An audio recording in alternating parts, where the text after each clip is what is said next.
Hello dear student, welcome back to my channel.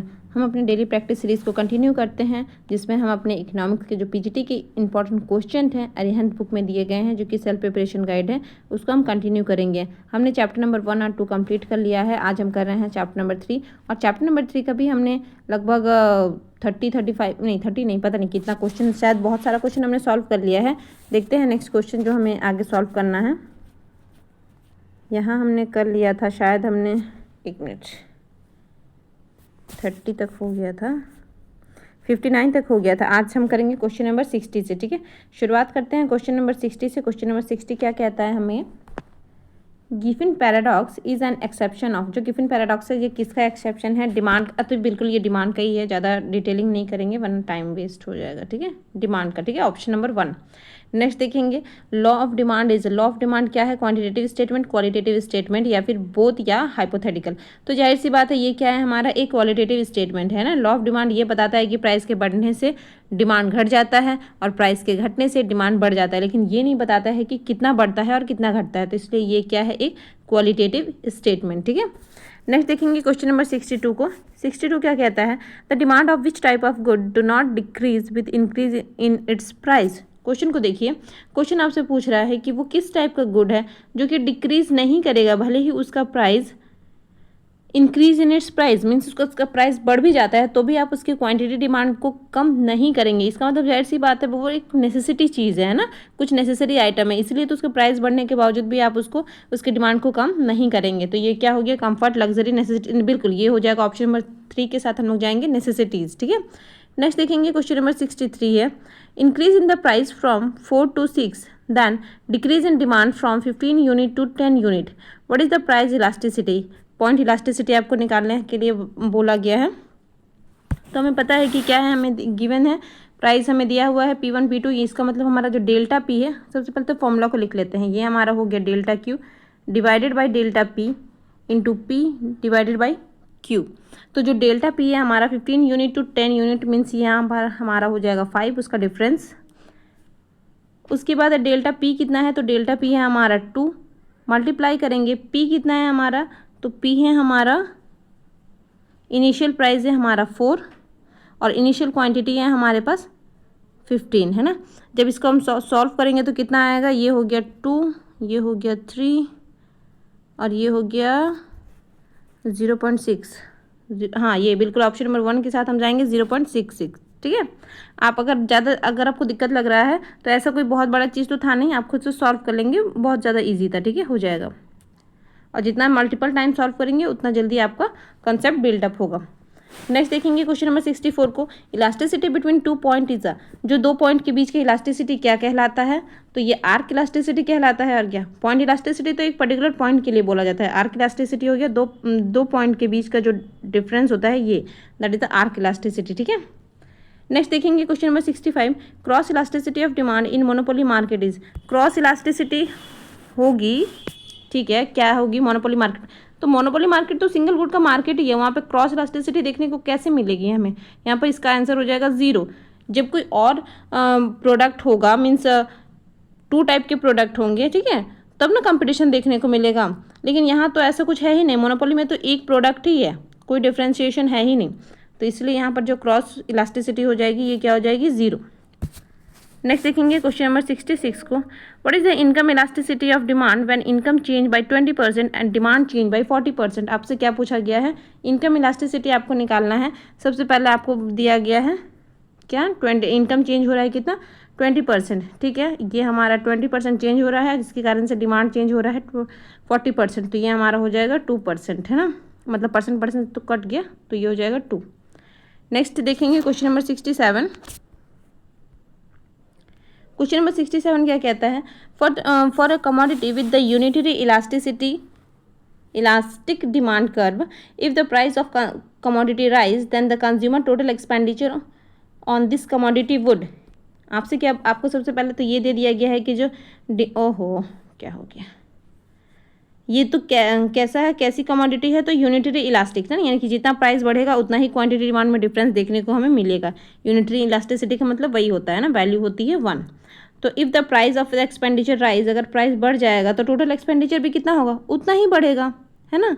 Increase decrease remain constant either, तो ये remain constant होगा, ठीक है। नेक्स्ट देखेंगे क्वेश्चन नंबर 68। क्वेश्चन नंबर 68 क्या कहता है, what is the value of elasticity of demand if the demand for the good is perfectly elastic. अगर परफेक्ट इलास्टिक है तो जो वैल्यू है इलास्टिसिटी की वो क्या होगी, अगर परफेक्ट इलास्टिसिटी है इसका मतलब उसकी वैल्यू होगी, वो कैसा बनेगा, हॉरिजेंटल एक्सिस पे बनेगा और उसकी वैल्यू होगी इन्फिनिटी, ठीक है। Option number 1 2 3 3। नेक्स्ट देखेंगे क्वेश्चन नंबर 69 को, what is the original price of a commodity when price elasticity is 0.71 and demand change from 20 unit to 15 unit and the new price is ₹10। आपको दिया गया है यहाँ पर इलास्टिसिटी, आपको पहले से ही दे दी गई है। देखिए इलास्टिसिटी हमें दिया गया है, प्राइस इलास्टिसिटी कितना है 0.71, तो इसे वैल्यू में पुट करेंगे हम। उसके बाद हमें क्या दिया गया है, what is the original price, original price निकालना है, तो ये वैल्यू ठीक है। तो और हमारी और क्या दिया गया है हमें, demand change from 20 to 15 unit, 20 to 15 यानी कि डेल्टा क्यू हमारा क्या हो जाएगा 5 और the initial price is and the new price is 10, ठीक है। तो ये हमारा हो जाएगा, हमें पता है कि ओल्ड प्राइस माइनस न्यू मतलब old price minus new price होता है, तो न्यू प्राइस तो हमें गिवन है 10 माइनस पी, है ना, ओल्ड प्राइस ये हमें निकालना है यहाँ पर वही निकालना है ना। ये देखिए ओरिजिनल प्राइस यानी कि ओल्ड प्राइस, वही बात है। मल्टीप्लाई करेंगे, ओरिजिनल प्राइस है हमारा पी डिवाइडेड बाई क्यू, कितना है हमारा ओरिजिनल 20। इसको सॉल्व करेंगे, ठीक है, तो जो भी आंसर आएगा, इसको मैंने वैसे सॉल्व किया था, इसका आंसर आ रहा था अप्रोक्स भूल गई कितना आ रहा था, आप कर लीजिएगा, ऐसे सॉल्व करेंगे ना तो हो जाएगा, कोई दिक्कत नहीं है, ठीक है। नेक्स्ट देखेंगे क्वेश्चन नंबर 70 को, if the price of any complement good rises, if the price of any complement good rises, ठीक है, अगर कोई कॉम्प्लीमेंट गुड का प्राइस अगर बढ़ जाता है तो नेक्स्ट गुड के साथ क्या रिस्पॉन्स होगा। अगर कॉम्प्लीमेंट, अगर सब्स्टिट्यूट गुड्स होता तो फिर तो हमें दोनों में नेगेटिव रिलेशन देखने को मिलता है, ठीक है। लेकिन यहाँ पर तो कॉम्प्लीमेंट गुड के साथ हमें पता है कि अगर प्राइस बढ़ गया तो नेक्स्ट कॉम्प्लीमेंट गुड का प्राइस भी क्या हो जाएगा, बढ़ जाएगा, मीन्स डिमांड घट जाएगा, ठीक है, प्राइस तो नहीं, डिमांड घट जाएगा। देखते हैं, ऑप्शन ही नहीं पता है क्या है।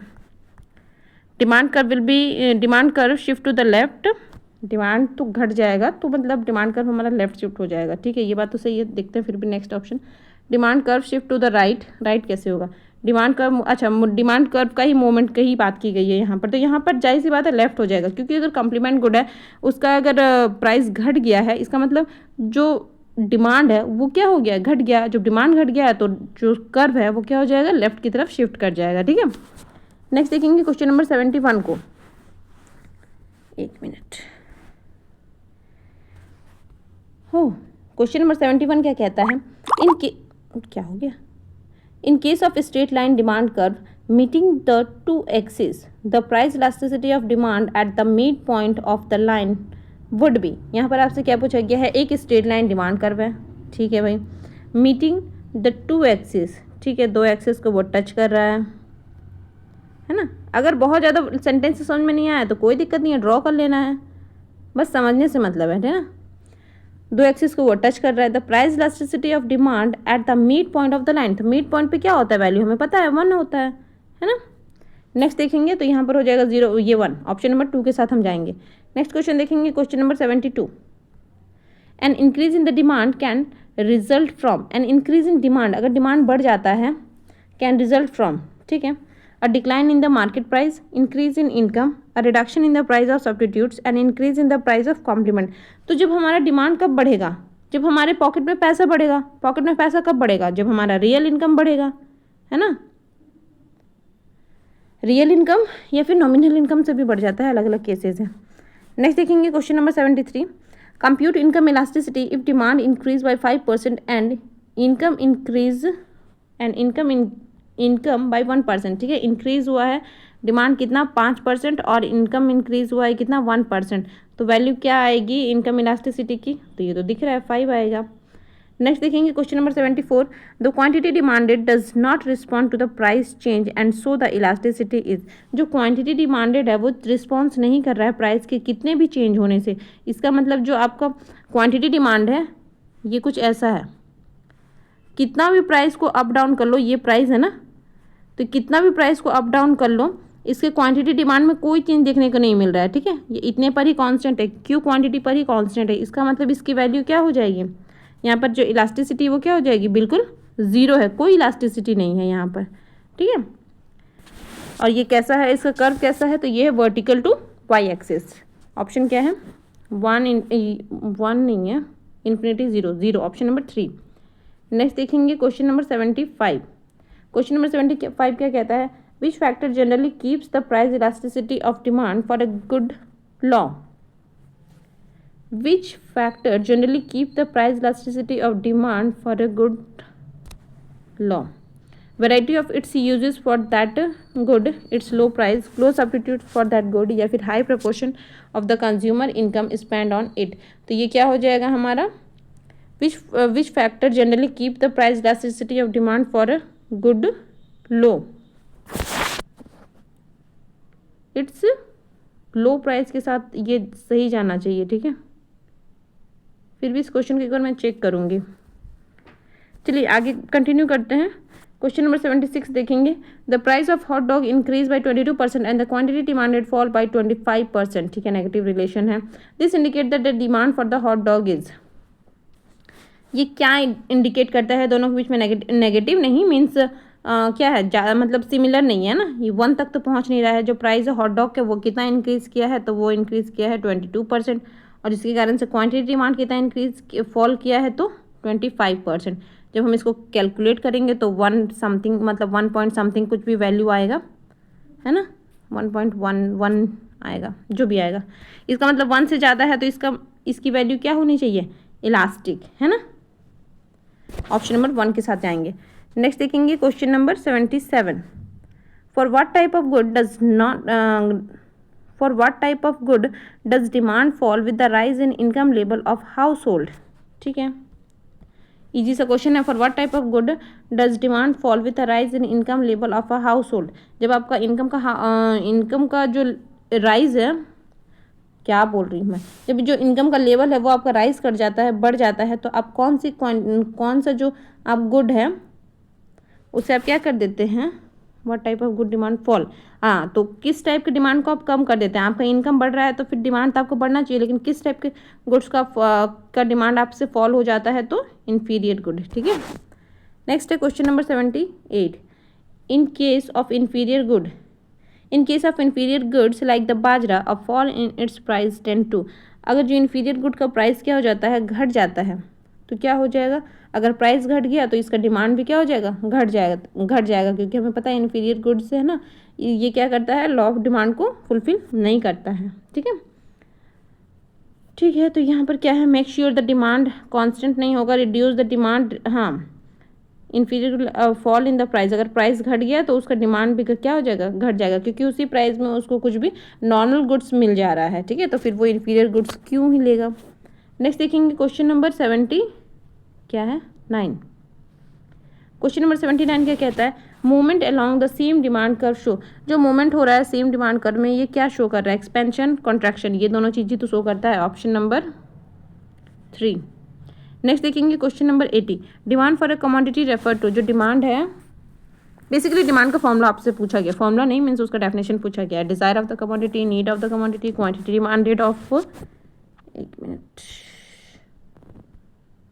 Quantity demanded of that commodity, quantity of a commodity demanded at a certain, हाँ, यही ऑप्शन नंबर 4 के साथ हम जाएंगे। आपसे डिमांड का डेफिनेशन ही पूछा गया है, ठीक है। तो बेसिकली यहाँ पर डिमांड क्या है, तो demand quantity of a commodity demanded at a certain price during any particular period of time, ठीक है। चलिए नेक्स्ट क्वेश्चन को देखेंगे, फटाफट से कंप्लीट करेंगे। ये तो क्वेश्चन न्यूमेरिक क्वेश्चन है।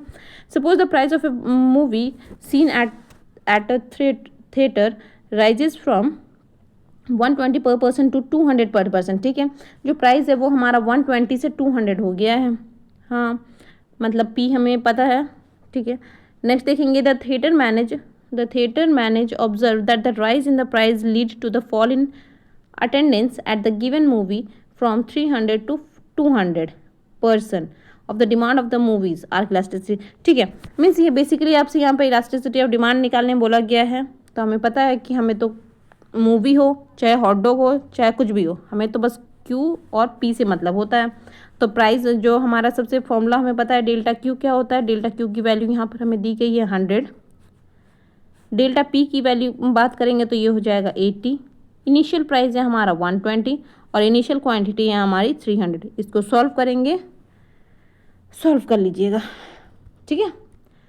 Question number 82, in case of N inferior good the income elasticity of demand is, in case of inferior good, ठीक है, इन्फीरियर गुड्स के केस में the income elasticity of demand is कैसी होती है। तो हमें पता है कि जो इनकम इलास्टिसिटी है वो कैसी होती है, नेगेटिव होती है ना, नेगेटिव होती है।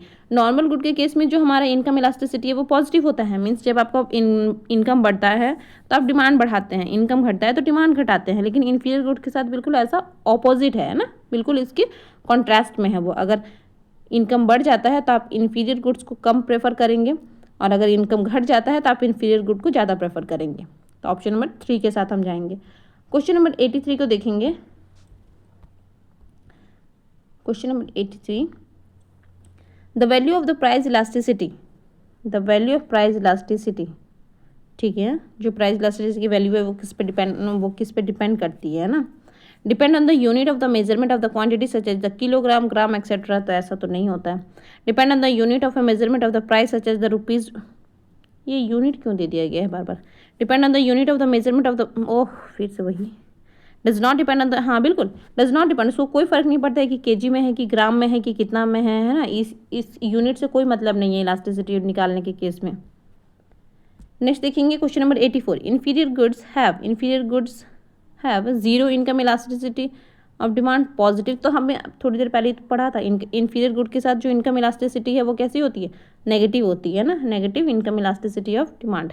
क्वेश्चन नंबर 85 है, a perfectly elastic demand is represented by a, जो परफेक्टली इलास्टिक डिमांड होती है, परफेक्टली इलास्टिक डिमांड का मतलब होता है कि उसकी वैल्यू क्या होनी चाहिए, उसकी वैल्यू परफेक्ट इलास्टिक है, मीन्स इन्फिनिटी, है ना, इन्फिनिटी होनी चाहिए। उसका डायग्राम हमने स्टार्टिंग में ही बनाया था, जब ये वीडियो हमने स्टार्ट किया था तो स्टार्टिंग के 1 2 क्वेश्चन में ही हमने कुछ ऐसा क्वेश्चन को सॉल्व किया था। देखते हैं यहाँ पर क्या ऑप्शन है, रिप्रेजेंटेड बाय, डायग्राम में पूछा है क्या, डाउनवर्ड स्लोपिंग नहीं, अपवर्ड स्लोपिंग, हॉरिजॉन्टल, बिल्कुल हॉरिजॉन्टल डिमांड कर पैरेलल टू एक्स एक्सिस, ठीक है। नेक्स्ट देखेंगे क्वेश्चन नंबर 85 तक हो गया है। नेक्स्ट पेज है हमारा 86, इसको हम लोग नेक्स्ट वीडियो में कवर कर लेंगे वरना वीडियो बहुत ज़्यादा लेंदी हो जाएगा। नेक्स्ट वीडियो में शुरुआत करेंगे 86 नंबर क्वेश्चन से, चैप्टर नंबर 3 का, ठीक है। तब तक के लिए पढ़ते रहिए, थैंक यू, बाय बाय।